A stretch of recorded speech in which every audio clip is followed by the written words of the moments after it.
Welcome to tonight's meeting of the Medford Community Development Board. I'll call the meeting to order. Let's begin with some obligatory procedural matters first. This hearing of the Medford Community Development Board is being conducted via remote means. No in-person attendance of members of the public will be permitted, but every effort will be made to ensure that the public can adequately access the proceedings as provided for in Chapter 2 of the Acts of 2023. A reminder that anyone who would like to listen to or view this meeting while in progress may do so by accessing the link that was included on the meeting agenda posted on the City of Medford's website. If despite our best efforts, we are not able to provide a real-time access, we will post a recording of this meeting on the city's website as soon as possible. A reminder that given the remote nature of this meeting, tonight all votes from the board will be made by roll call. Please note that the project materials for all projects before the board can be viewed at the city's website, which is medfordma.org. And you can click on current city board filings, which you can find the link in the chat. I'm going to do roll call attendance. Sally Akiki.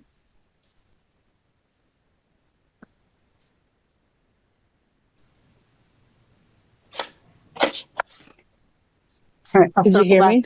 Present. Oh, Present? yes, thank you. Peter Kaus. Present. Sabrina Alpino. Present. And myself, Jackie McPherson. Danielle, can you introduce any city staff on the call? Flying solo tonight, just me, Danielle Evans, Senior Planner. Okay. All right, well, the first item on the agenda for this evening is 1416 Mystic Valley Parkway. It's a special permit for a detached ADU. This is a new public hearing, and I'll read the public hearing notice. The Medford Community Development Board shall conduct a public hearing on August 7, 2024 after 6:30 p.m. remotely via Zoom relative to an application submitted by Nancy Russa for a special permit for a detached accessory dwelling unit ADU. The applicant is seeking to legalize and renovate an existing ADU in an existing detached garage structure on the same lot at Lot J-01-9, 1416 Mystic Valley Parkway, Medford, Mass. 02155, which requires a special permit for Chapter 94, Section 8.2.2, City of Medford zoning ordinance. Danielle, can you please provide any introductory comments? Yes, so this, as the legal ad described, this is an existing detached garage, has an existing ADU or some kind of living space that's there. I think that predates their ownership.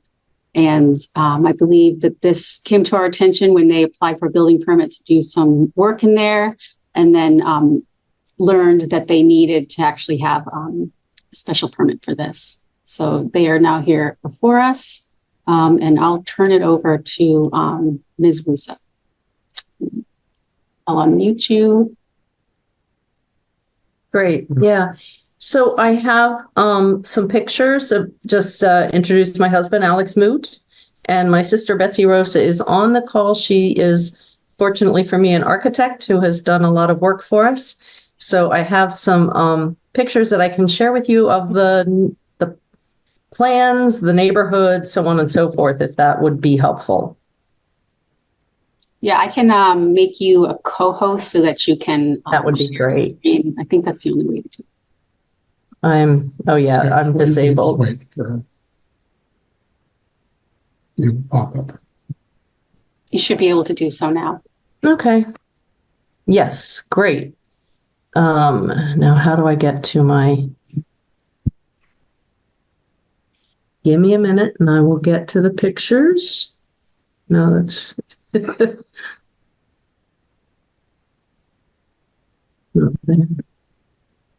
There you go. Yeah, there we go. So it's the ADU presentation right there, right there. Okay. Perfect. Okay. Is that shared? Can everyone It's not see shared it? yet. Oh, okay. To make it active. Oh, got it. Okay. I'm glad you're here. Okay. Yay, there we go. So this is a picture of the property. It's this large red roofed structure in the middle left-hand side of the picture. And on the right-hand side of that is the garage apartment dwelling unit. Yeah, that is, so we bought the property in October 1998 and have lived there very happily since. Let me go on. How do I go to the next one? You scroll down. Okay. Oh, there we go. Great. So it's the small red roof is the Is the garage with garage. the apartment above it. And then that's a picture just of the streets in the neighborhood, and our lot is in obviously the yellow. And this is a plot plan. Again, the house and the two-story garage. Going down. So the house was built in 1910. At that time, it was common to have a detached garage, and we believe that the dwelling unit over the garage was probably used for a chauffeur or servant or something. This is the floor plan of the garage, the first floor. We've added new hardwired smoke detectors and heat detectors and insulation, which were requirements from the building department, and they've approved that. So that's all done, I think. Oh, back to the neighborhood too. Just I have reached out to all the abutters that the city provided a list of all the abutters within 400 feet. I've emailed with all of the 15 households that I knew. And then I sent hand-delivered letters to the 25 or so households that I don't know. I know that the immediate neighbors that I've spoken with are all in agreement with this, have no trouble with it. Okay, so there's the garage again. And we have off-street parking for 2 cars in that garage, obviously. So this is the floor plan for the dwelling unit. You can see that on the right-hand side of the picture are some existing stairs. So you go up those stairs to the main door, and then there's a little, tiny kitchenette and bathroom and living space. On the top of the picture, you can see that we've added a new door, which was, again, a building department requirement for a second egress in case of fire. So that new door is now in there, as some pictures will make clear soon. So this is, again, just a picture from the street. We have taken away all that ivy, but that's the 2-car garage and the unit above and the steps to the right. Keep going. This is, again, just another view. The pictures, just the view from the whatever side that is. Keep going. And this is a picture of the side facing our house. The picture above is the old view, and now the one below shows the new door with a new patio. Through this process, we've had a lot of interactions with the building department, and they've told us what we need to do, and I think we're in compliance with all of their regulations. That second egress was really the one thing that was very important to do. Okay, so go on. And that's just the other side. Again, most of that ivy is gone, but it does grow pretty ferociously, so I won't promise it's going to stay gone. So we think that we've met all the requirements for an ADU, and we hope that you'll give us approval. Does anybody have any questions about any of this? Thank you, Ms. Russo. I appreciate it. I will open it up to the board for questions. One of the things for clarity that I wanted, Danielle, can you please just quickly go back to I didn't hear the second egress as part of the requirements that have been met. What were the things that were in compliance already? So it's all brought up to meet building code, and we did an analysis of all the conditions to for a detached accessory dwelling unit. It meets the size thresholds. It's already a building that's in existence.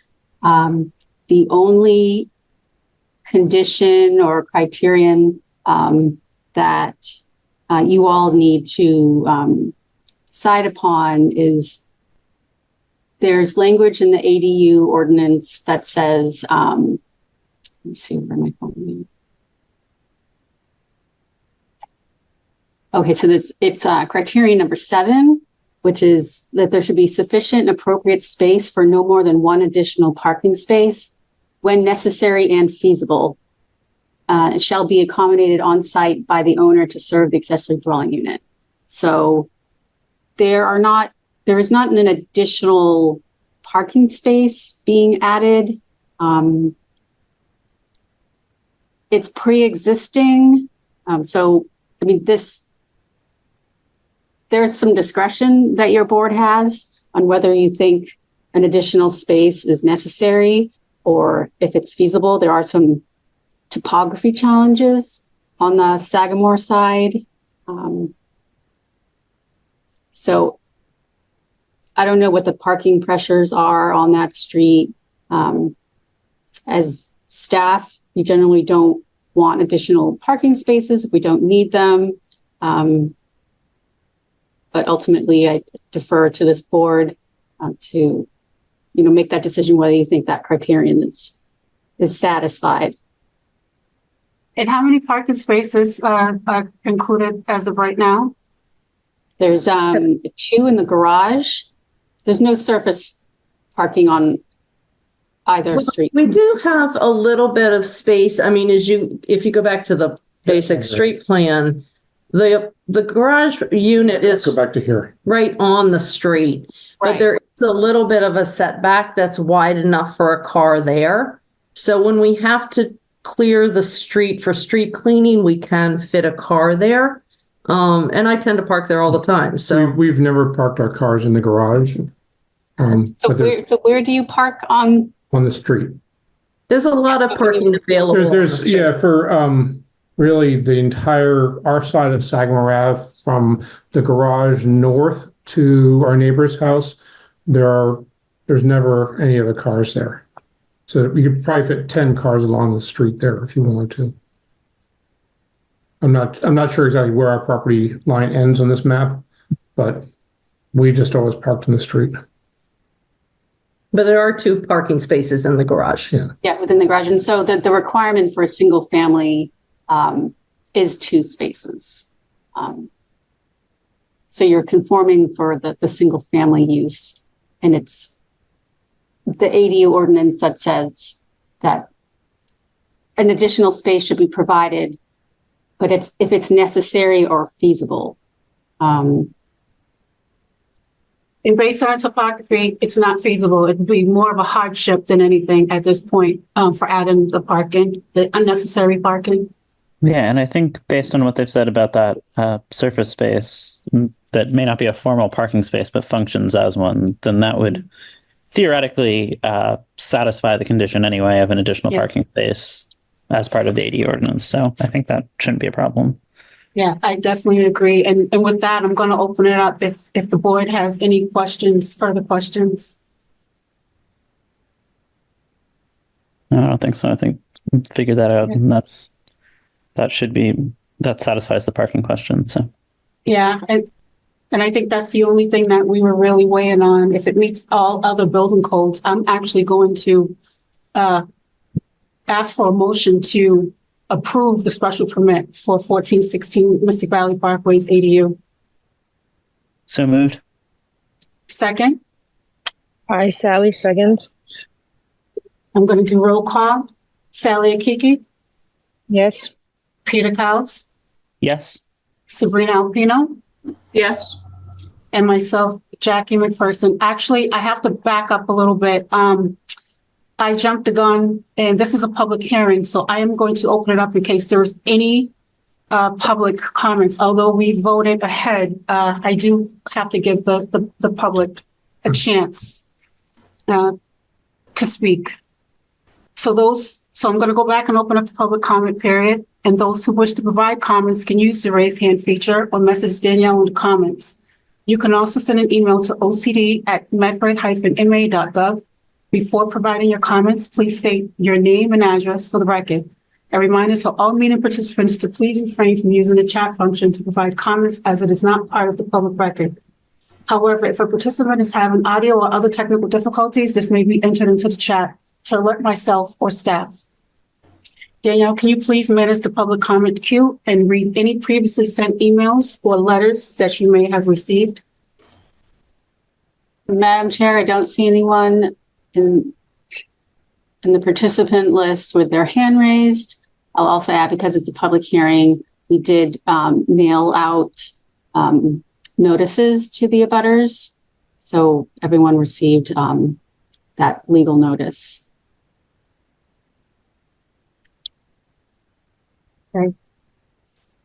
Seeing no public comment and hearing that there has not been anything received, I'm going to close the public comment period for this meeting, and I'm going to revert back to the original vote with Peter Cowles making the first motion and Sally Akiki seconding. And so I will do the roll call to make it complete. Sally Akiki, Aye. Peter Cowles, Aye. Sabrina Alpino, Aye. and myself, Jackie McPherson. Thank you, Mr. and Mrs. Russo. You're all set. Thank you Thank so you very much. much. Really appreciate it. You Very, Have a, Appreciate your Happy. time and thank you guys for doing what you do. yeah. thank you. Have a great evening. You too. Thanks. Bye-bye. Bye-bye. Our second agenda item is approval not required for 98 to 100 Lagoon Ave. I'm sorry, I do not have the applicant's name readily available. Oh, yeah, because it's not a public hearing. I don't have that in there. Apologies. Leave it Angelo, correct? Yes, I have to pull up the application. Mr. Angelo is your surname? no, first name is Angelo, last name Sterianos. Mr. Sterianos, thank you for being here with us this evening. I'm going to have the city lead us and give us a brief discussion, a brief overview, and then we'll have you introduce yourself and the project, okay? Yes, Yes, so we received this application for an approval not required. Basically, that means that as part of the subdivision control law, if it meets the frontage requirements and if it meets the other standards, which are if both lots will front on a right of way, and if they minimum frontage, and is there vital access to the lots. So if it meets those, then the board is required to endorse it. That's why they call it the approval not required. And, some neighboring cities have opted out of subdivision control law, so they don't do these. It would just be something that the planning director would sign administratively. So it's sort of a perfunctory exercise when they're straightforward like this one is. So I can show the plan unless, Mr. Sterianos, did you want to share anything, or would you prefer that I share the plan?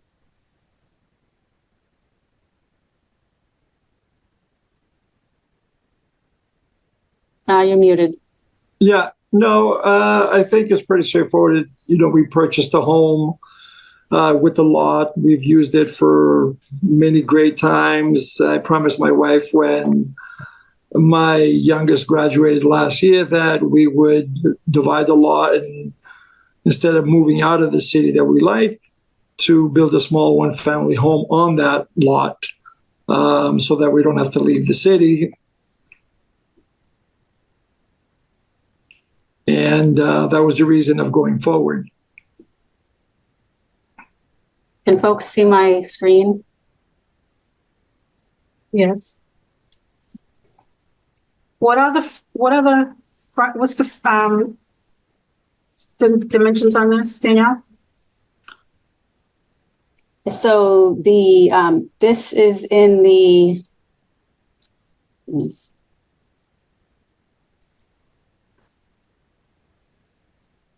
second. Let me just confirm the zoning district. I did check all this initially, but now I don't.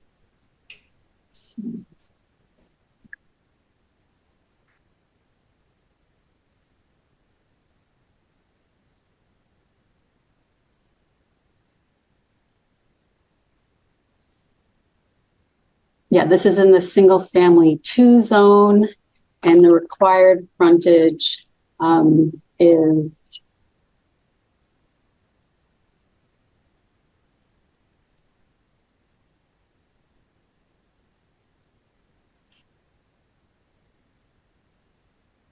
35 feet. So it exceeds that. It exceeds it? Yep. Yes. I just did a quick Mhm. measure on Google Maps. It looks like there's a little over 60 feet on the Magoon Ave side and approximately 90 feet on the Washington Street side.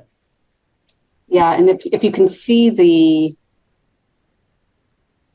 I guess I can't, am I sharing the plot plan or the A&R plan? Yeah, so you can see if, maybe it's too small, but yeah, you can see the dimensions. Oh, yeah. Yeah, the new lot is 102.57 feet. And Yeah, on the, it's the minimum lot size. So, and then you've got 60 on the Magoon Ave side. So that's well over 35. yep, and so it fronts on a right of way and in my opinion has vital access. So it fronts on a right of way, has vital access, and it exceeds the minimum frontage requirements. Those are the three requirements to remind the board that an A&R needs. So without further ado, if the board has no questions, I am going to ask for a motion to approve the A&R, although it doesn't need an approval, Yeah, so the motion is to endorse. to endorse the A&R.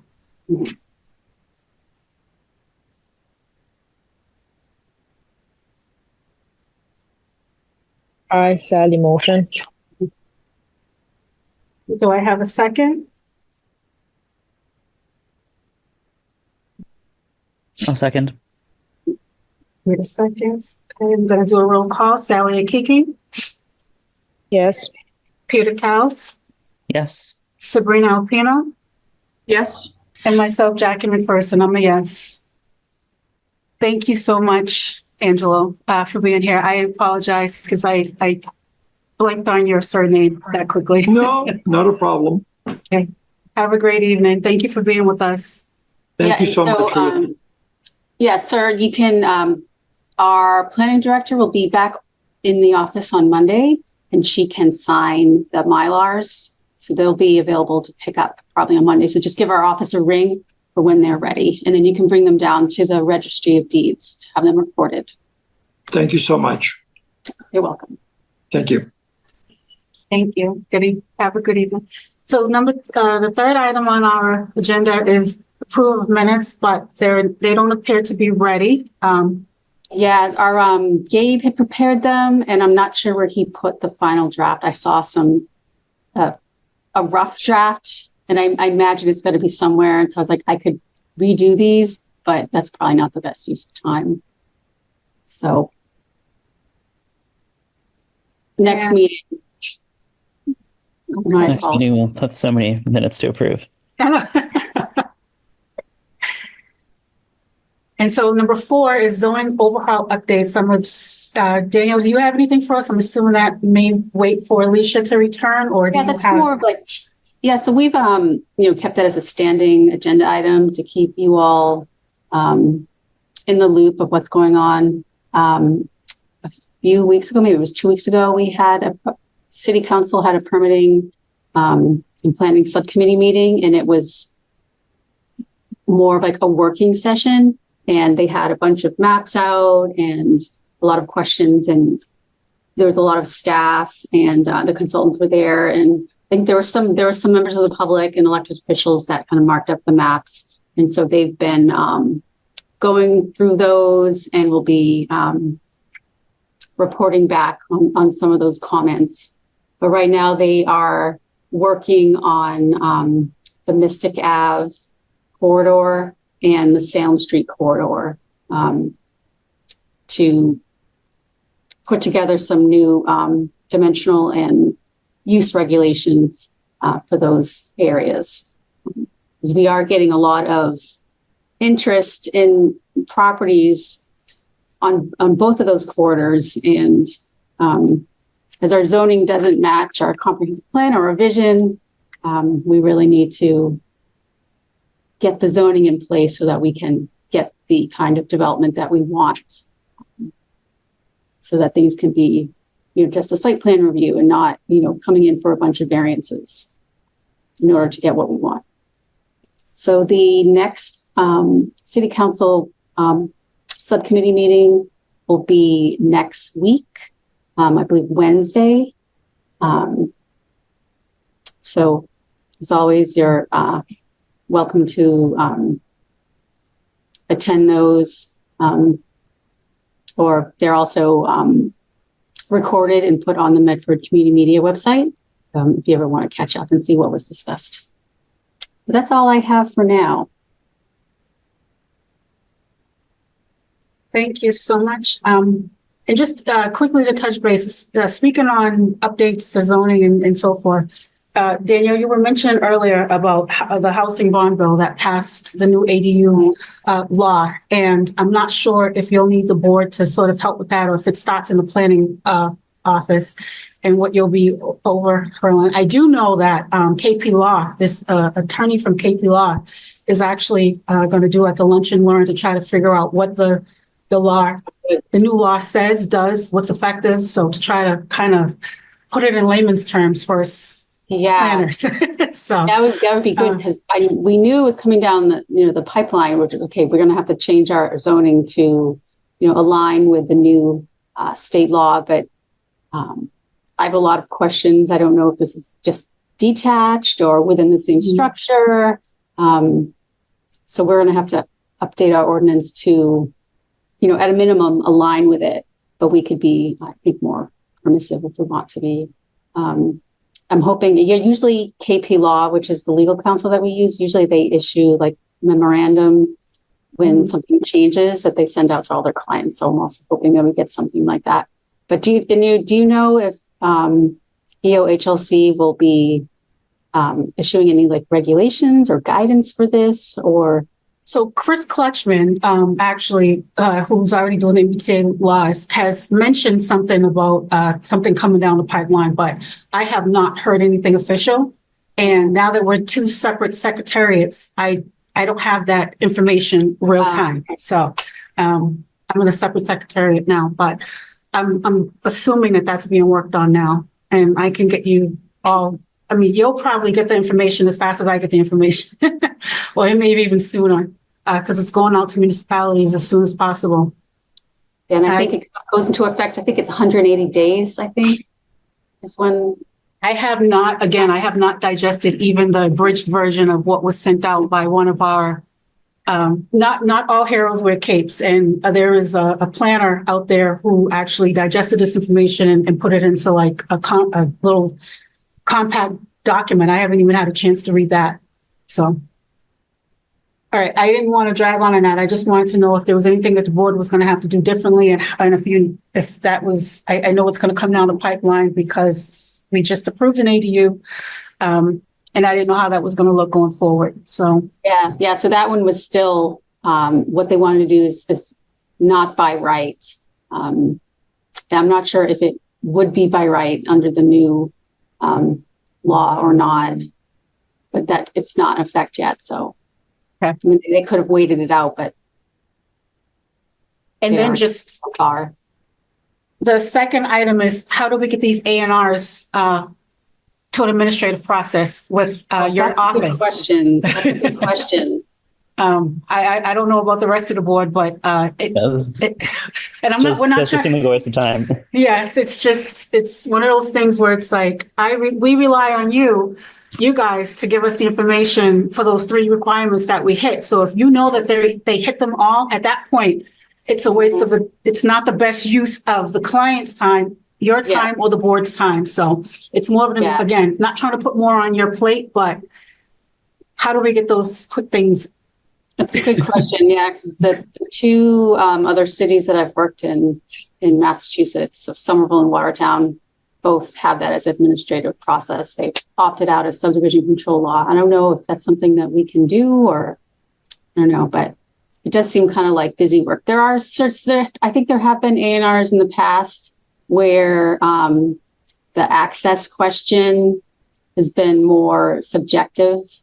And I think that maybe the city board has declined to endorse an A&R in the past because they didn't think it met that threshold. But yeah, the trickier ones, I think, should be the ones coming before the board, not the ones that are pretty obvious, rubber stamps. Rubber stamps, perfect. Okay, and with that, if there's no other items, if no one wants to share anything, then I will ask for a motion to adjourn. Peter, your turn. Okay. So moved. A second, I, Sally, second. okay. Okay, Sally Kiki, Yes. Peter Kaufs, Yes. Sabrina Alpino, Yes. and myself, Jackie McPherson. I'm a yes. Thank you all. Have a great evening. Yeah, thank you. Bye. Welcome Bye. aboard, Sabrina. They won't all be Yes. this easy. Thank you. Give you a nice short one. Yes.